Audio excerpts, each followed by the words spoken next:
Welcome, welcome. I want to say thank you so much for taking time away from your work and working in your business, serving your clients. I know that you are very, very busy and that you are joining us to work on your business, getting those insights, those tips.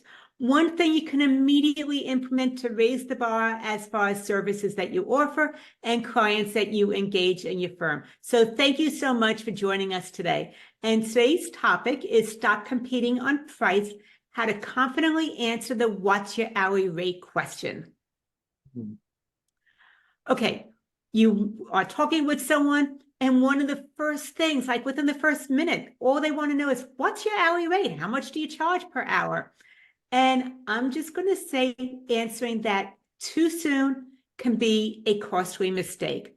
Has that been your experience too? Now, if you find that you've ever maybe given a fee too soon and realized that you undercharged and then wondering, how do I fix that? Or possibly you don't know how to communicate your value, so you continue competing on price.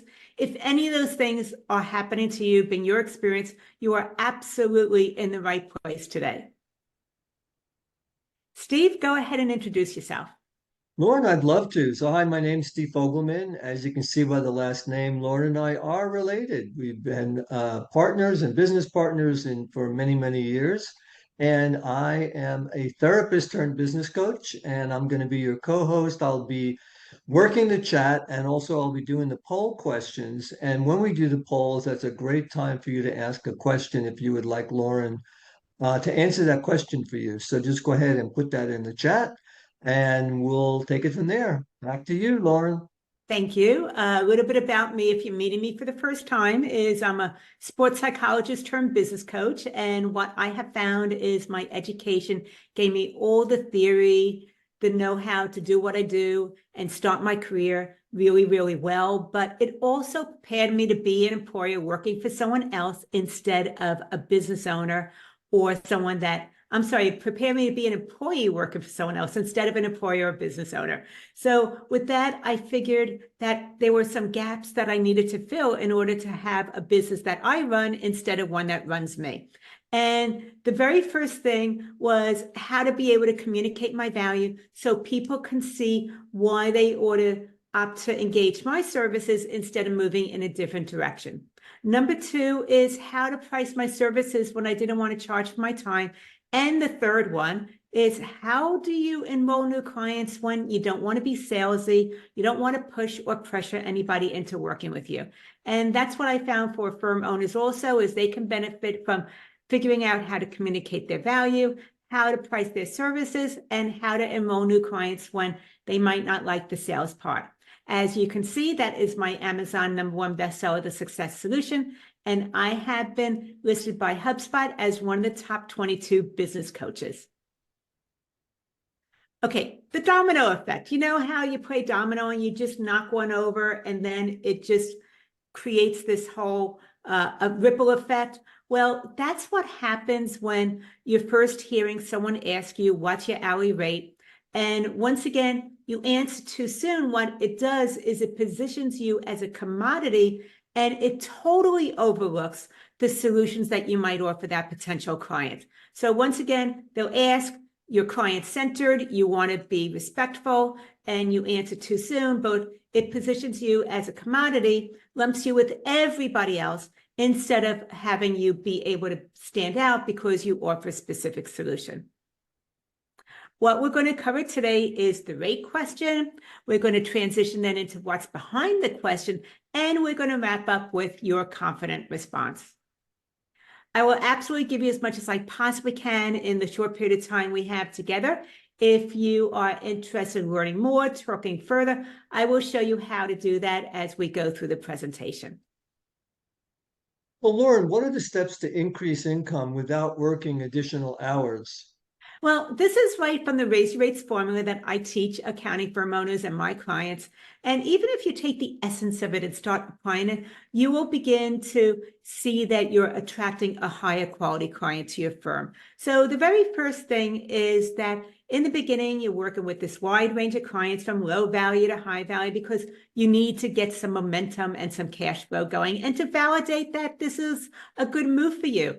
So what happens is that over time, you end up with a wide mix of clients from those low value, the headache clients, to the high value clients who you absolutely adore working with. What we want to do is become more aware of what are the qualities of those higher value clients, and also what is it that appeals to them about your firm, because those things differ from the low value clients. So you want to have that awareness. And then that goes right into step number 2, which is communicate your value. Now that you know what appeals to those quality clients, we can go ahead and start putting things that's going to grab their attention on your website, social media posts, your Pro Advisor profile. If you had a network meeting and someone asks you, what do? You have a response that actually will grab their attention where they want to know more. Number 3 is packaging your services. And this gets away from the services page on most firm websites where you see this long a la carte laundry list of all the things that you do. And some of the things that are there on there, your clients need, but maybe they don't really understand what reconciliations mean, or AR or AP, even though they could use those. So they bounce off of your site onto someone else who has bundled things together or spelled it out in a more elementary way. So what we want to do is start to get away from that laundry list of a la carte services and start to bundle or package services together based on the needs of your specific clients. Number 4 is value pricing. So the packaging of services sets you up to value price your services now, because you're no longer charging based on time, you're charging based on solutions. And so this means that solutions have a higher value than the actual work you're doing to provide the solution from a client's point of view. And clients are then willing to pay sometimes 2 or 3 times more than if you simply charge for your time. So once again, you're charging the value is from the client's point of view, and the value to them is about the solution you offer, not about the work that you're doing to achieve that solution. And then number 5 is consultation mastery. If you don't like the sales part, especially when it comes to the close, you don't want to push or pressure someone into working with you, then you want to have what I call a value conversation where you're asking great questions. And as a result of that, at the end, they see why they ought to engage your services instead of going in some other direction. And they naturally ask, how does this work? So those are the 5 steps of the Raise Your Rates formula: is high value clients, communicate your value, package your services, value pricing, and consultation mastery. That's great, Lauren. So let's go ahead and get started. The first thing we're going to be looking at is that rate question. But before we do that, we have our first poll question. How do you charge your clients? Hourly rate, flat fee, value pricing, combination. Once again, how do you charge your clients? Hourly rate, flat fee, value pricing, or a combination? And like I said, if you have any questions for Lauren, this would be a great time to put those into the chat. And I will be sure to get those questions over to Lauren. And looks like we are, I'd say we're good. So if you want to close it out. Yeah. So how do you charge your clients? Hourly rate is 13%, a flat fee is 9%, value pricing is nobody, and combination is 78%. Perfect. Great. Well, why clients ask? I mean, sometimes the first thing that a client wants to ask about is, what's your hourly rate? Why does this happen? And what can you do about it? Well, I want to let you know that the question has so much insights behind it. And the reason that clients ask are for these 4 primary reasons. The very first one is that they don't realize that there's so much more to what you do than just the technical part. So they see you as someone that's just doing data entry for them. You're checking boxes, you're putting in numbers, but they see it as a very low level task. So that's the first thing, is they are focusing on you as to being more data entry. They don't realize the solutions that you bring to the table. The second thing is, because they really don't understand the financials and tax implications and how that all ties together, they think that it's easy. I mean, how often have you met with someone in the beginning and you've asked them about their financials and they go, oh, it's easy, it's basic, it's simple. And when they tell you that and then you start looking at what's going on, it's like, what were they thinking? They have no clue. It's so messed up right now. It's a nightmare that you have to unravel. And because they don't really understand the financials, they just think that anybody can do it that has a QBO subscription. The third thing is that asking about your hourly rate is a transactional question. So once again, it goes back to them not understanding financials and them seeing you as more of a data entry person than having the expertise to provide financial solutions. So it's a very transactional question. And the other thing is that there are some people that are just very, very price sensitive. They want champagne service at cheap beer prices. And they know that if they ask you, what's your hourly rate, you're going to be tempted to immediately give them a response. And that's how they're going to make a decision, is if you are the cheapest one out there for what they need to have done. So those are the 4 reasons why people ask. They see you as a technician. They think it's easy. Anybody can do it. It's a transactional question. And some people, they know you're going to be tempted to give them an immediate response because they are price shopping and are looking for a lot of free information without having to pay for it. Well, when you share your rates too quickly, it overlooks other critical factors. What are some of the missing pieces? Well, some of the missing pieces is that when you are telling them what your hourly rate is, there's no context to it. It's a number, but it doesn't really have any meaning to it. I want to give you an example. Susan went from working in somebody else's business. So when she first started out, this was a side hustle. And for her, charging $50 an hour was a lot of money because it was more than what she was getting paid by her current boss. And the other part about it, though, is Susan doesn't have many years experience in this, and she tends to be a perfectionist. So she'll go over something maybe 2 or 3 times longer than somebody else who has more experience and is more efficient. And I would say for Susan, the average client was paying her maybe about $300 a month. Now, Dave, he was working at a corporate level and he decided to open up his own firm about 5 years ago. He's been adding technology. He loves the different things that can speed up things. And his hourly rate, which he has been slowly creeping up, is now at $75 an hour. But Dave's a lot faster than Susan is. So he can do the same work in about half the time. So with Susan, there was this one client.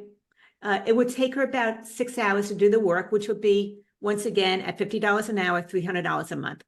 Now, Dave, because he has the technology, he has more experience, he was able to do the same amount of work in 3 hours. He charges $75 an hour. He was going to bill this person $225 an hour. So even though he has a higher hourly rate, this person would be paying less if they're paying on time because of the fact that he has more expertise and he is using more software to speed up things that Susan's still doing manually. So once again, it doesn't have any context if you're just giving someone your hourly rate.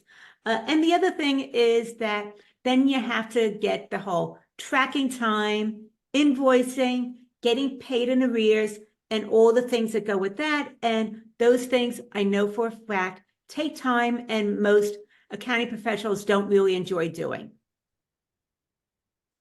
Now, with Karen, when we first connected, she was charging low competitive prices. Even though she had a team, she was doing a lot of work herself, which meant that she was working long hours. She couldn't take care of some other things, and her personal life was taking a hit because of that. What we did is we started to move away from that hourly rate, and we created packages. This is an example of what her packages looked like. Now, she went ahead and had a niche, which was attorneys and law firms, and we went ahead and based her packages on the needs of law firms. So not only do they need the regular bookkeeping, they also need the trust accounting, the IELTS. They want to make sure that they're on top of their AR as well. They don't want to have so many write-offs. And there's other things that they need to know, especially when there's more partners in a firm.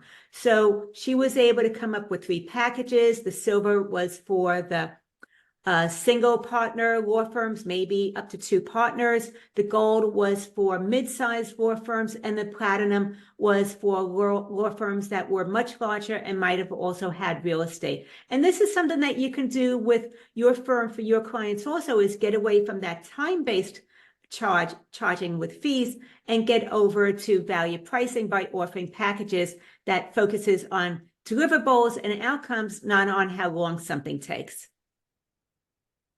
Well, Lauren, we're going to move forward and we're going to be looking at what's behind the question. But before we do that, we have our next poll question. So rate your pricing confidence. I'm highly satisfied with my rates. I'm afraid to raise my rates. I get paid a little and I work a lot. Once again, rate your pricing confidence. Highly satisfied with my rates. Afraid to raise my rates. I get paid a little and I work a lot. Mm-hmm. And Lauren, I do have a question that came in through our chat. Uh, Sometimes people want to know a range of what the fees would be. How would I answer that? Well, one of the things to think about is when you're talking about a range of fees, they're trying to really plug you into a corner to get an idea. And the reason that they're doing that is because they need to compare you to some other option. So what Yeah. you can do is you can let them know that my prices don't go any higher than this much, or that you can say my clients on average pay about this much. You can give them some type of answer because I know that you feel obligated to. But the thing that I would really suggest, instead of just saying my fees go from this to this, is that all my clients are a little bit unique in what the needs are. And I think that it would be best if we had a discussion so I can really get a sense of what you need, and then I can give you a much more tailored answer that would be specific to what it is that would best serve your business. So I would go ahead and do that and skirt around that instead of just going ahead and giving the outright price. And Marlo's had a comment, Lauren. Did you see it in the chat? Oh, Marlos, can you unmute yourself for a moment? I so appreciate that. Yes, hi, here I am. Hi. So Hi. that was an unexpected comment. Would love to hear what you've seen for yourself, because you started out with an hourly rate as well. Yeah, so I'm still in the process of changing, but in the last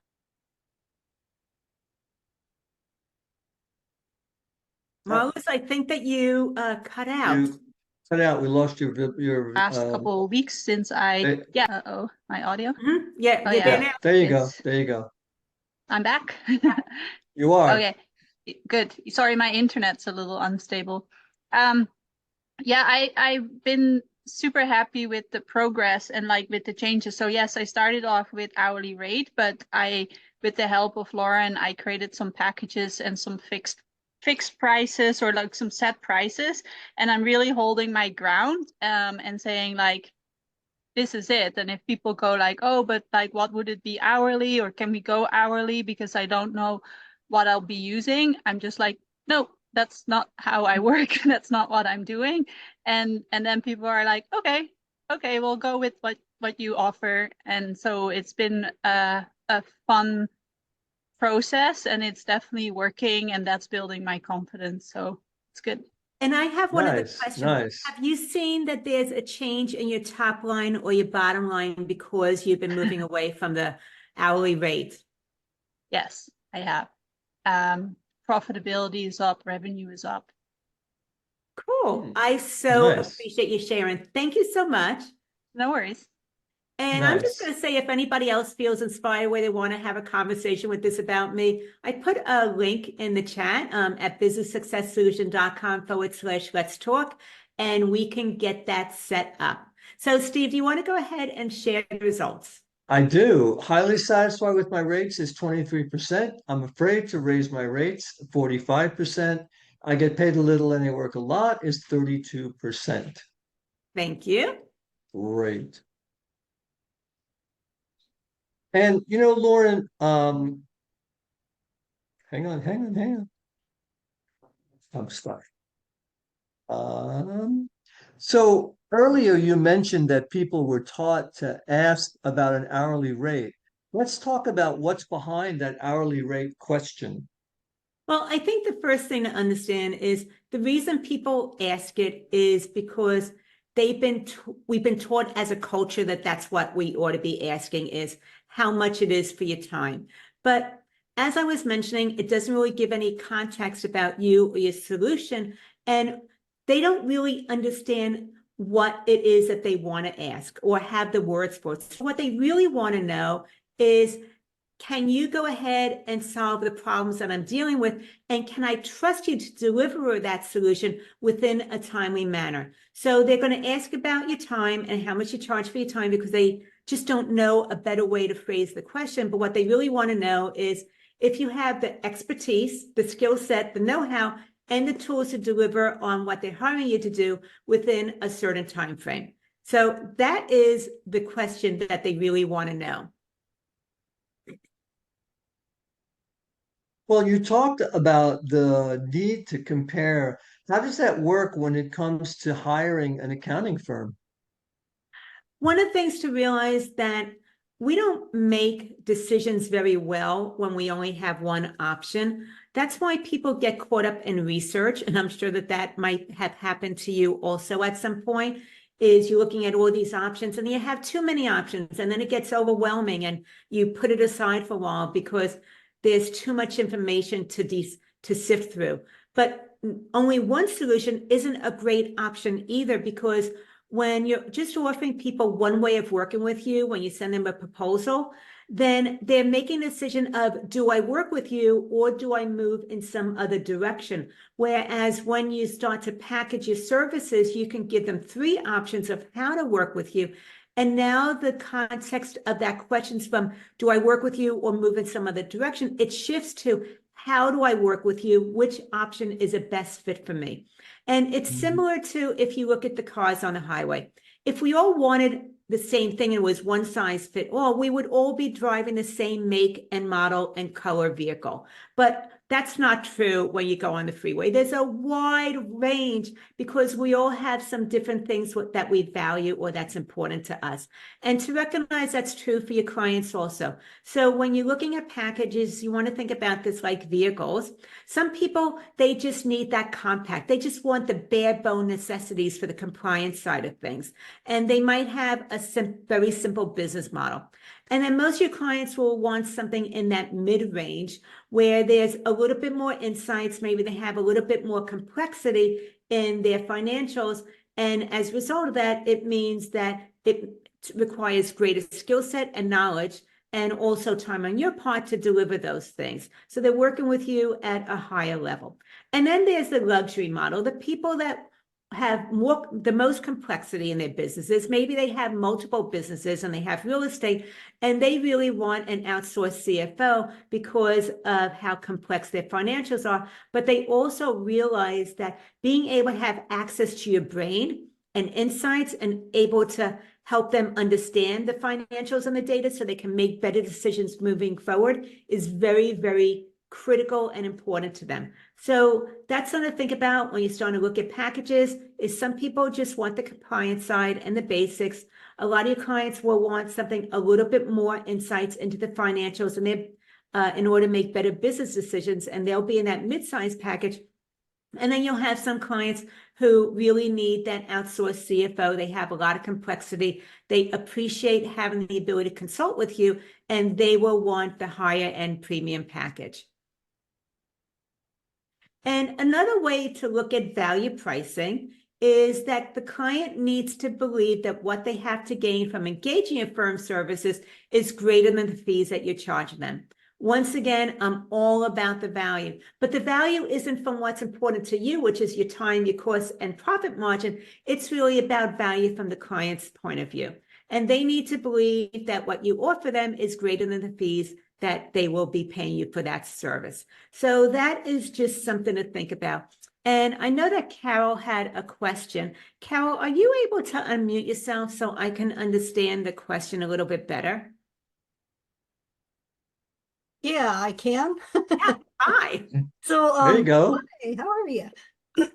So, when you're developing your packages, so for me, for the ones that I have, I do kind of have a standard based on experience and what I've done that when I reach this many hours, if I'm going to be aware or cognizant of those hours, then I'll flip over and into, once we've reached the package, I'll flip over into an hourly rate. Is that something that no, yes, maybe Uh, that out the I, window?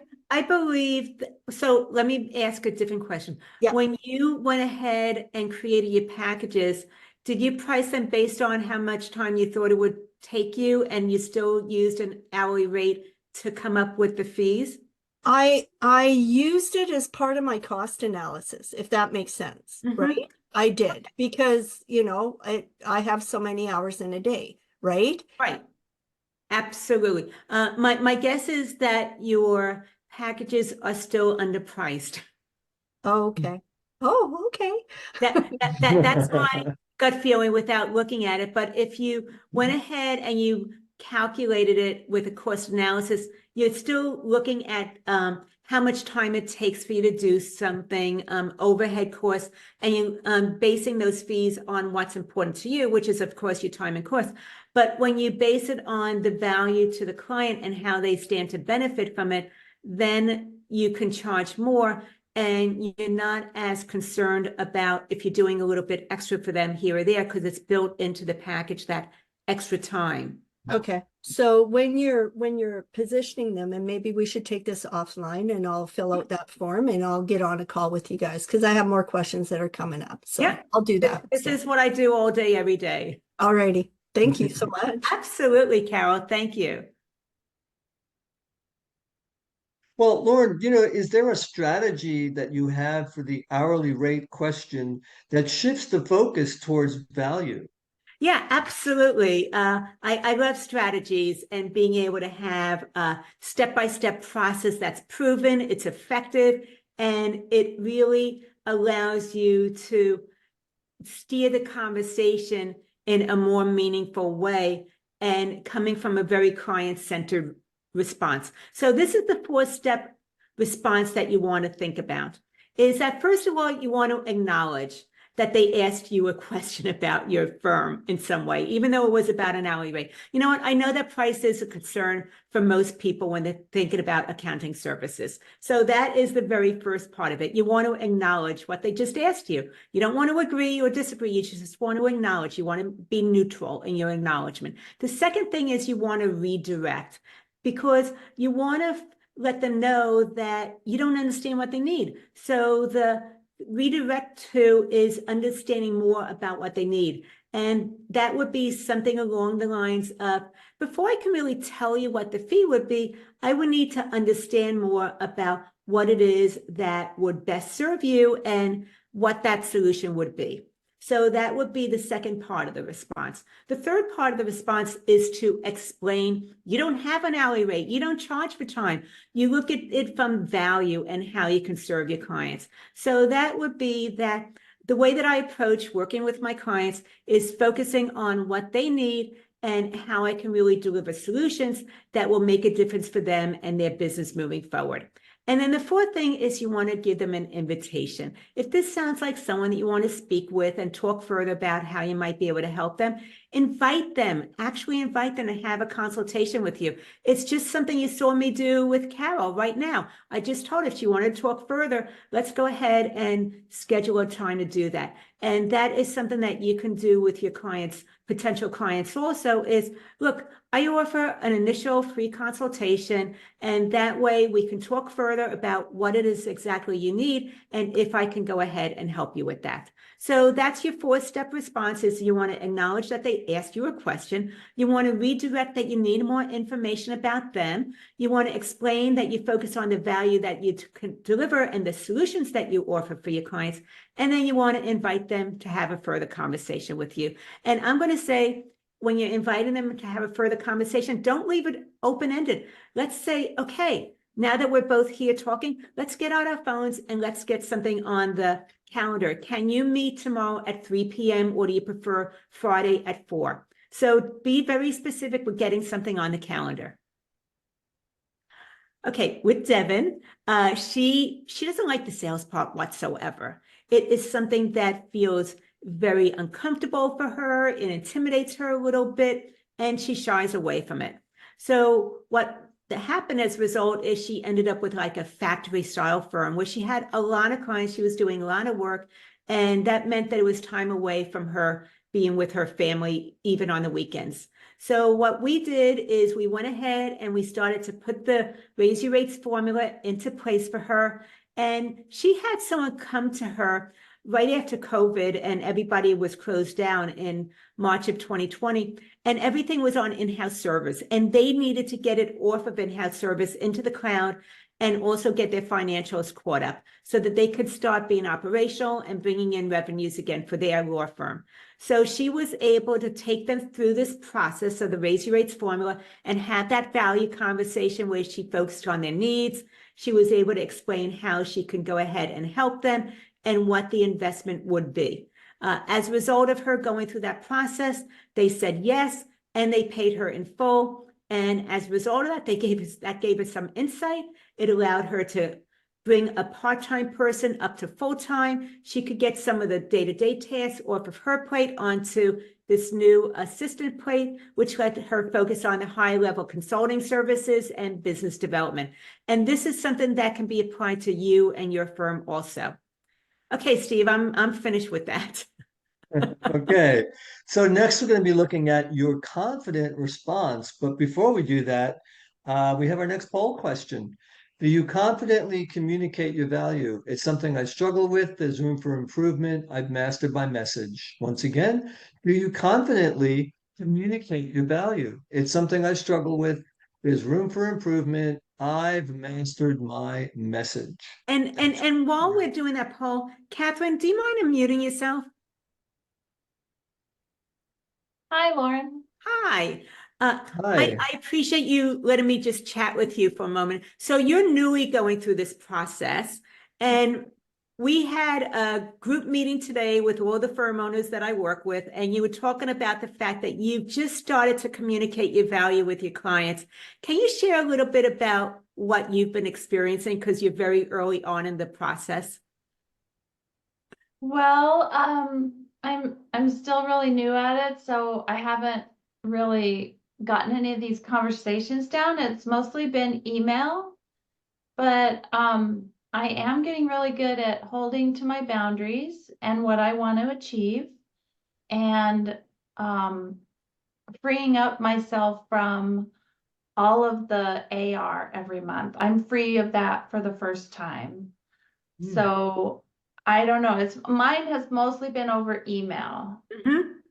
I did have a couple of clients that were talking on the phone, and I do stumble over the words of how to express that they're getting so much value. So I really need to grow in that area. Okay. But This morning that we were celebrating something, do you mind sharing what you did over the last week or so and what you were celebrating? I got all my packages out. So all And your clients are now going to be transitioning into packages. yeah, and in the hour and a half or whatever it's been since our morning meeting and now, I sold 3 more packages. Okay, so how many packages have you sold now total? I think I've sold 9 or 10. And Nice. I only have like 7 or 8 more to go, I think. Yeah. So I just want Wow. to say congratulations on that. Thank you. Thank you. Yeah. Oh, and Melissa is congratulating you. She said, way to go, Catherine. Thanks, Melissa. Nice. Nice. You're I welcome. appreciate you letting me share that. So thank you so much, Catherine. You're welcome. So let's go Okay. back to our poll. Yep. It's something I struggle with, is 22%.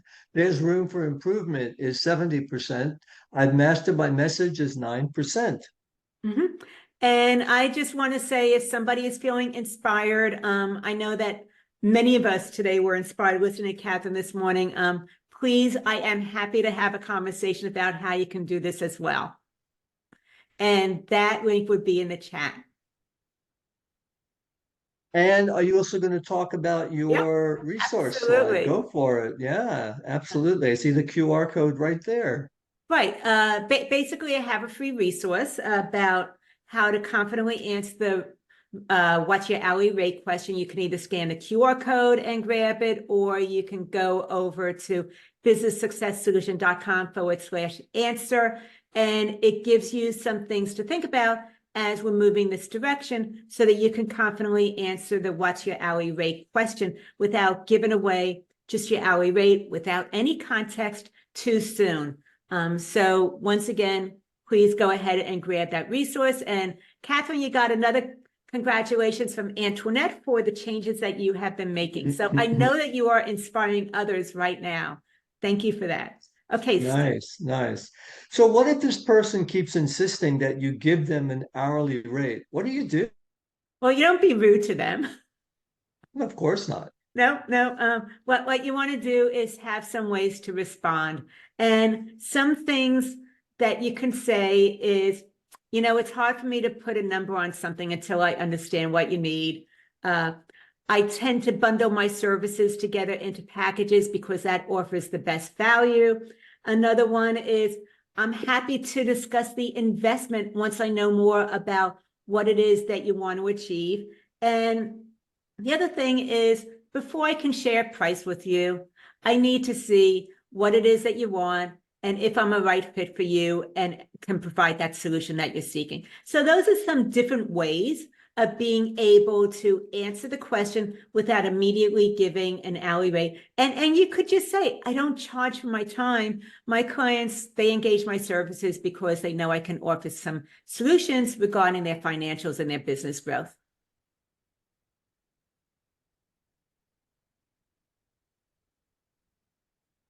Oh, is That's this you. That's you. Okay. And if anybody had any other questions, please let me know in the chat. I want to make sure that I do get a chance to answer them.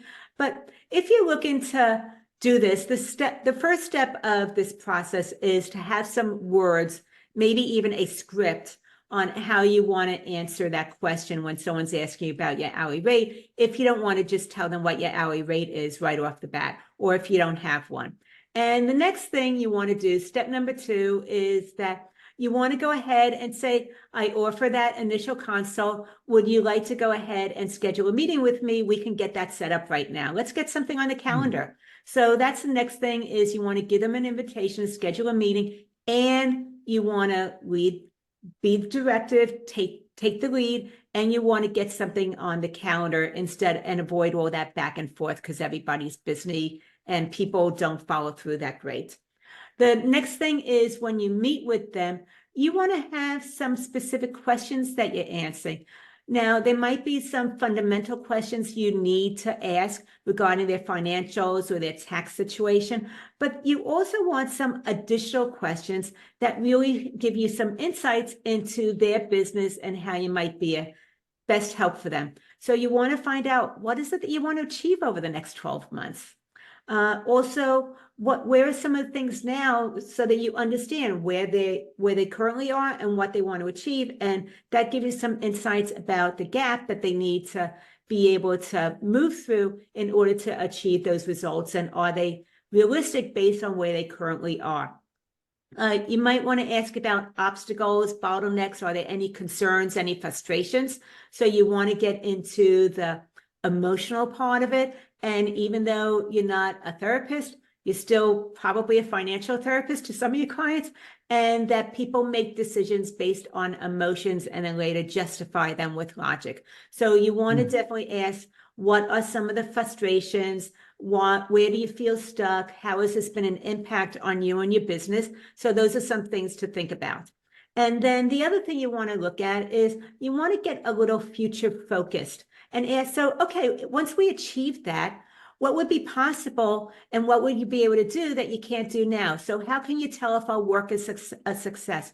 What is it that you want? What would you be able to do once you achieve those results? And that gets them future focused. They are able to really think about and envision what life and business would be like once they no longer have these problems any longer. So that's something for you to think about also. You want to look at those 4 types of questions of what do you want to achieve?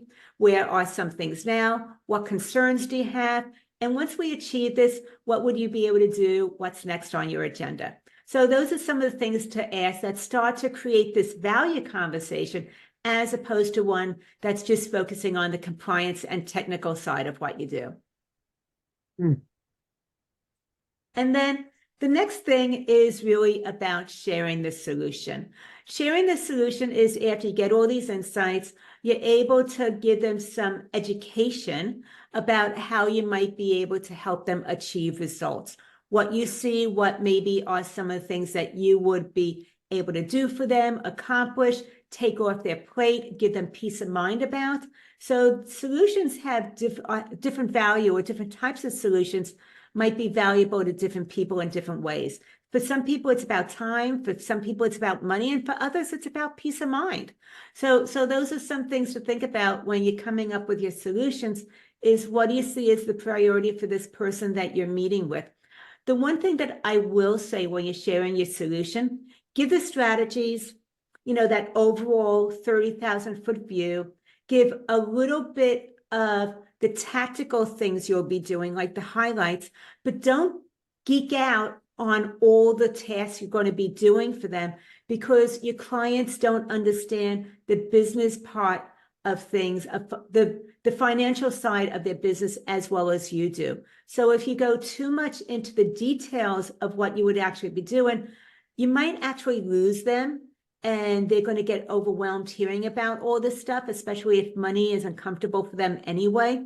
And as a result of that, it's going to break the connection. It'll make it hard for them to make a decision if they get overwhelmed. So once again, give them that 30,000-foot view of some strategy, a little bit of details of what you will be doing, and then you want to be able to go on next to giving them options. And the options would be offer them packages, because once again, people make decisions by comparisons.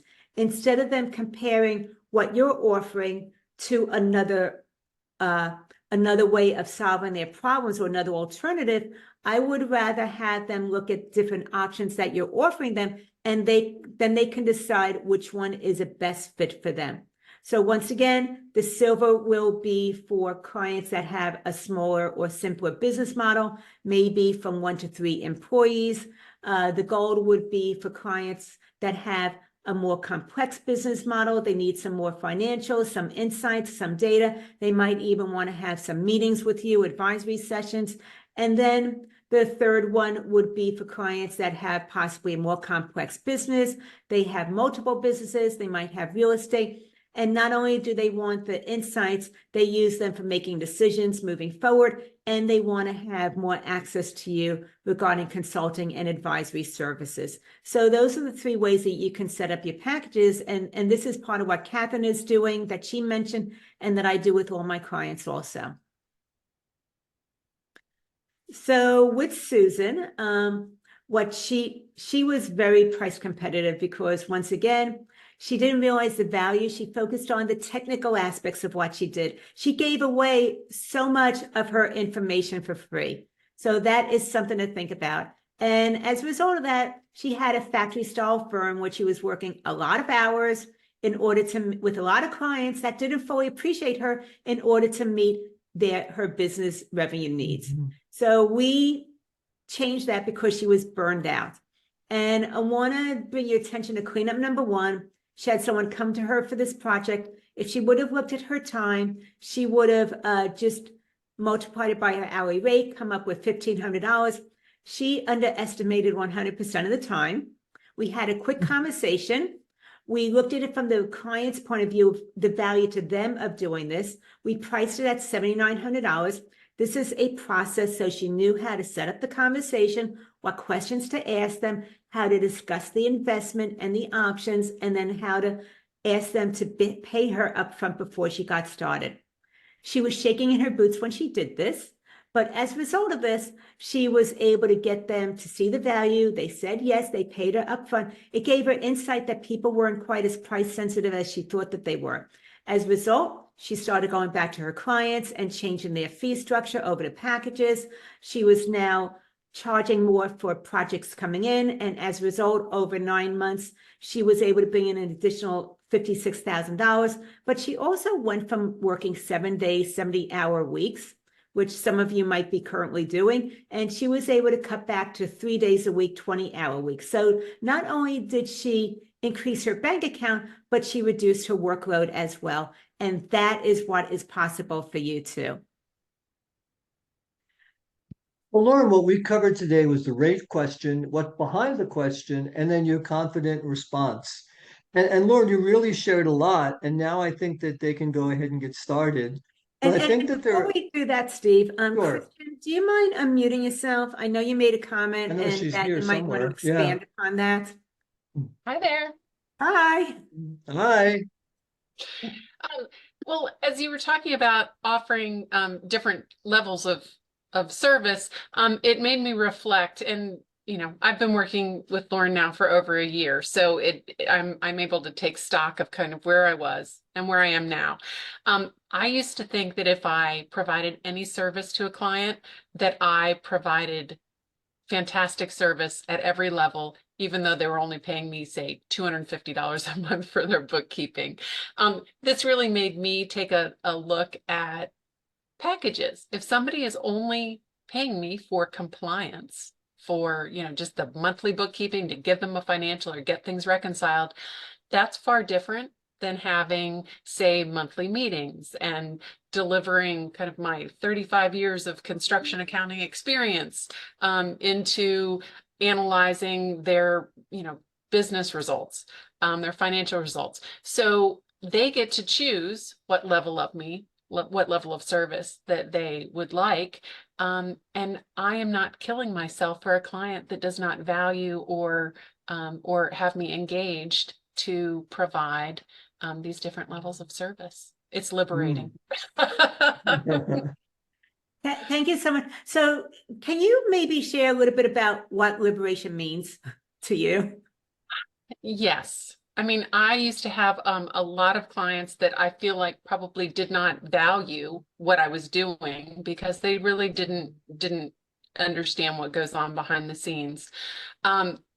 When I now have the ability to either focus on just those clients that are paying me for the value added services, I'm working with fewer clients while increasing my revenue and not working the 7 days a week. So I've let go of a lot of those very low level clients that didn't really value what I was providing. I wish I would have lost more than I probably have. There are probably some I still need to get rid of. But I'm able to do things, play some tennis, like, be around in the evening. And since I do work from home, it's easier for me to walk away from my desk and not feel like I always have to be in front with people demanding, being very demanding, but not paying for that level of service. I so appreciate you sharing that. Thank you so much, Kristen. And Well, yeah, go go ahead. ahead.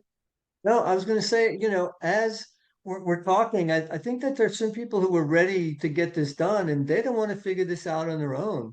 What do you recommend for our listeners who are ready to define, who are actually ready to go ahead and move forward to attract those high value clients? And Liv, you've got it right up on the board. Take it away.